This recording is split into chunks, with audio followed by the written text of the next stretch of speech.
યાત્રા નીકળી છે અને આ યાત્રાની અંદર આ હાથી પણ છે.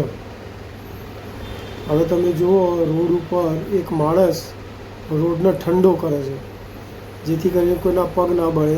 માનો કે આ જાનવર છે હાથી, એના પગ ન બળે એટલા માટે એ રોડ ઉપર પાણી છોટે છે એટલે રોડ ઠંડો રહે.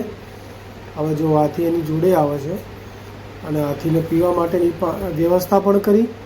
હાથી સૂંઢ દ્વારા પાણી પણ પીવે છે અને પોતાના ઉપર છોટે. જુઓ કેટલી ગરમી છે.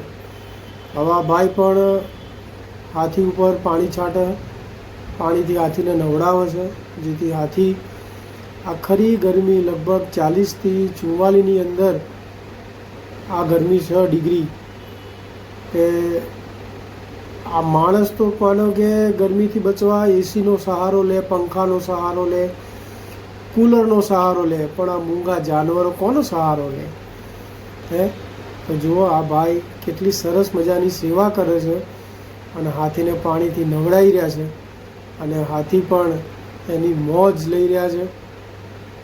તમે જુઓ કેટલું મસ્ત મજાનું દ્રશ્ય છે અને હાથી શાંતિથી એક જ જગ્યાએ ઊભો છે અને ભાઈ પણ પાણી છાંટી રહ્યા છે, હાથી પોતે પણ પાણી છાંટી રહ્યો છે અને એનો ભરપૂર ઉનાળાની અંદર ગરમીથી બચવા માટે એનો આનંદ લઈ રહ્યા છે. દોસ્તો, મનુષ્ય તો ઘણી બધી વ્યવસ્થા કરી દે પોતાના સ્વ બચાવ માટે, પણ આ મૂંગું પ્રાણી તો મૂંગું પ્રાણી જ છે. એના આવી ગરમીથી બચાવવા માટે તો આપણે જ એની આગળ આવવું જોઈએ, જેવા ભાઈ આવ્યા છે. ખરેખર આ ભાઈની અમૂલ્ય સેવાને ખૂબ ખૂબ ધન્યવાદ છે. થેન્ક યુ દોસ્તો, ધન્યવાદ દોસ્તો.